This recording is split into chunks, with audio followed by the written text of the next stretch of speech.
Weight check பண்ணி 10 டேஸ்க்கு மேலே ஆச்சு. செக் பண்ணுறதுக்கு முன்னாடி தயக்கம், ஏறி நின்னா கம்மியாக காமிச்சிச்சு. திரும்ப ஏறி செக் பண்ணிக்கிட்டேன். ஏன்னா இந்த ரொம்ப நாள் 7 பார்த்துட்டு 6ன்னு பார்த்தது வந்து ஒரு குட்டி சந்தோஷம். இந்த ஜூன் 1 நான் ஆரம்பிக்கும் போது 70 கிலோ இருந்தேங்க. இப்போ வந்து பார்த்தீங்கன்னா 69.95. இந்த 20 நாளில் ஒன்றும் பெருசாக நான் எஃபர்ட் எடுக்கலை. சுகரை குறைச்சிக்கிட்டேன், குறைச்சி தான் இருந்தேன், கட் பண்ணலை.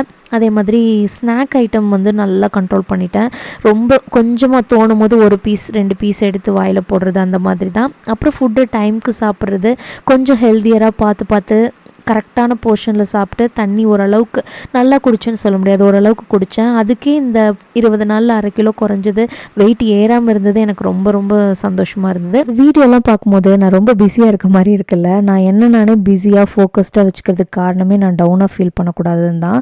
ஆனாலும் சில டைம் டவுனாக ஃபீல் பண்ணுவேன். இப்படி தான் நேற்று ரொம்ப டவுனாக நைட்டு ஃபீல் பண்ணிட்டு இருந்தேன்.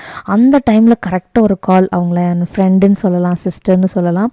அவங்க கூட கொஞ்சம் நேரம் பேசணுன்னு மனசு அப்படியே லேஸ் ஆயிடுச்சு. இந்த மாதிரி சில டைமில் இந்த மாதிரி வர என்னோடய ஃப்ரெண்ட்ஸ்கிட்ட இருந்து வர கால் வந்து அவ்வளோ ஹீலிங்காக இருக்கும். நீங்களும் இந்த மாதிரி ஃபீல் பண்ணியிருக்கீங்களா அப்படின்னு மறக்காமல் கமெண்ட்டில் சொல்லுங்கள். தேங்க்யூ ஃபார் வாட்சிங்.